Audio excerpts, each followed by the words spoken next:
Hey guys, so tonight I'll be watching True Detective Night Country, the final episode, and I will do a review for that. But before that, there was something that I wanted to talk about. I'm wearing my Critical Drinker shirt for a reason. I was watching the Critical Drinker, and in two of his most recent videos, he took pretty hefty digs at Chris Stuckmann. And I've been noticing there's sort of something that's been trending on Reddit. I've been seeing a lot of things, a lot of people talking very negatively about him, and I wanted to see why exactly people had so much hatred. And even somebody asked that under the Drinker's video, like, why all the hate for Chris Stuckmann? And somebody commented underneath it, because he's a Hollywood shill. And for a while, I was kind of like, well, I don't think that's really fair. I mean, he's a lot more liberal-minded than I am as far as movies are concerned. He's a lot less bothered by Lucasfilm and shit like that, of course. But, I mean, he called out, Black Christmas from 2019 for being too on the nose. He's talked about how he's written scripts before and tried to send them into studios. And they basically tried to ask him, like, well, what's the message on this? We're looking for a message. And he's like, why does everything have to be so I'm like, so I really don't understand where all of this, like, hatred is coming from. Now, as many of you know, his film Shelby Oaks should be coming out this year. I donated money to it, $250 in fact. I mean, my name's going to be in the credits. I'm rooting for this film, okay?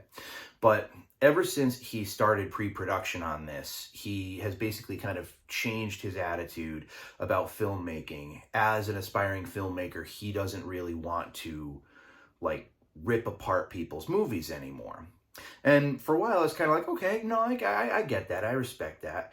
But reading the comments and even talking to my brother yesterday, you see, like, no, that is kind of selling out a little bit. It's like, so you're afraid because you've criticized movies. You've built basically your career off of criticizing movies. Now that you're making a movie, you're afraid that it's going to come back and bite you in the ass. And I would be able to dismiss that pretty much, except for the fact that one of Chris Stuckmann's most recent videos was about Madam Web. Chris basically called Madam Web a bad movie without actually calling it a bad movie. And he basically went into, how it's Sony Pictures and how, there was probably so much studio interference and he had so much respect for the filmmaker. That was when it kind of clicked for me. And I started reading the comments beneath it. And a lot of people are saying, like, dude, like, you can call a bad movie a bad movie. Like, don't be scared to call it what it is. In fact, in this day and age, we need people to call out bad movies,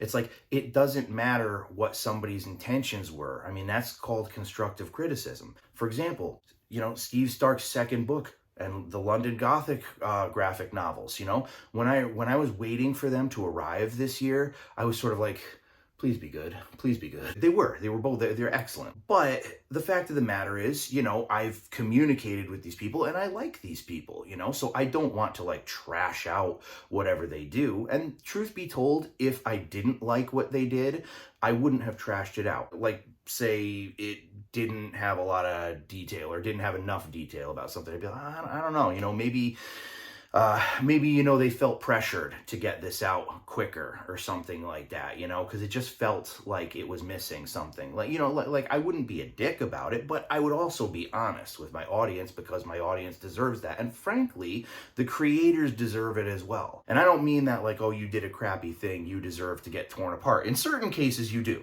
And a matter of fact, as long as we're talking about Sony Pictures, okay, which has a very spotted track record with Spider-Man film, sure, they'll do something brilliant every now and again, like Blade Runner 2049, but then you also got the Dark Tower movie. That would be an example where I'd go a little bit more on the offense. Akiva Goldsmith, when the thing first came out, basically said, like, oh, they don't like Idris Elba in this. That's because they're a bunch of racists. That's when I took the attitude, like, well, actually, if you'd read the books, the thing that fans are taking issue with is the casting of a black man takes away the casting of a black woman who is a character in the books. And yes, race does have very much to do with it. So we're not so much mad at the black person you added, we're mad at the black woman that you took away from the story, you sexist piece of shit. Lucasfilm, Kathleen Kennedy, one of two things. She either hates her fans or she's handicapped, okay?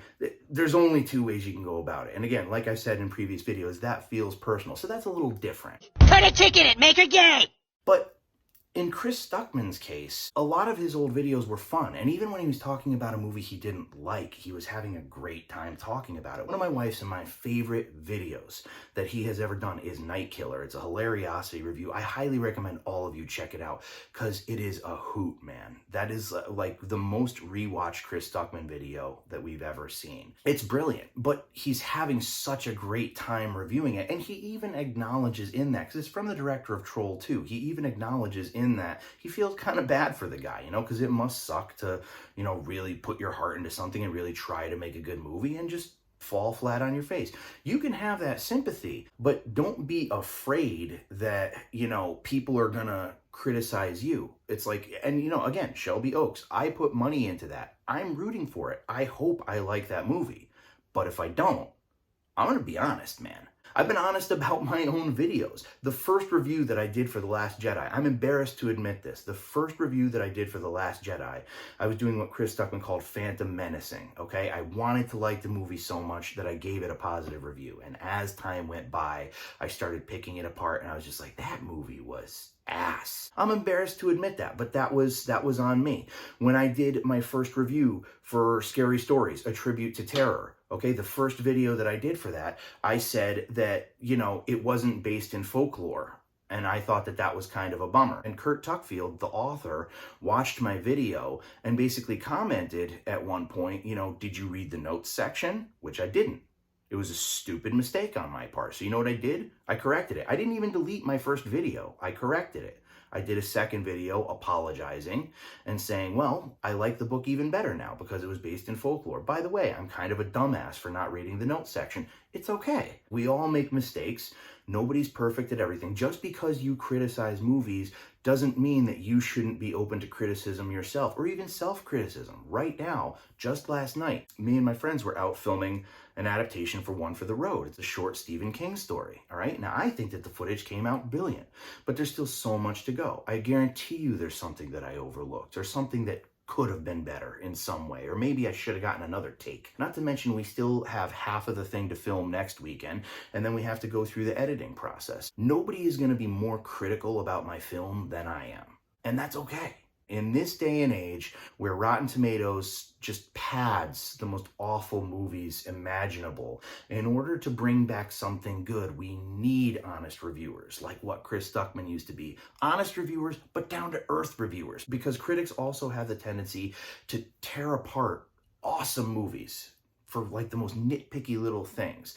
Chris Stuckmann, and part of the reason why he got so many followers, why he's so popular, why he inspired me to create this channel, is because he was a very down-to-earth perspective. He could analyze movies, but it wasn't like he was sitting there just being like, all right, impress me, you know? But also by the same token, when he didn't like something, it kind of made you wonder. It was kind of like, oh, maybe it's not that great. I don't always agree with him, but I trusted him a hell of a lot more than I did most of the regular A-list movie critics. I mean, some people are being really nasty about Chris Stuckmann, and I don't think that that's warranted. But Chris, my dude, especially after this Madam Web video, just call it like you see it. Don't be afraid. Just go out there, criticize movies, say what's on your mind, say what you feel. That's why people watch your videos. Some people are not going to like your movie, no matter what. It could be a work of art. Some people are not going to like it. Some people are going to be complete and total assholes about it. That's inevitable. Don't let that deter you from doing what you're good at and staying true to that, okay? It's okay to critique a bad movie if it's a bad movie. Madam Web is a bad movie, okay? Whether it was studio interference, whatever, it's nothing personal against the director. It was a bad movie. Good directors do bad movies sometimes. It's okay. Anyways, if you like this video, like I said, pretty soon I should have up my review for True Detective Night Country, the entire season. So if you found this interesting, please like it and subscribe if you want. And that's all she wrote.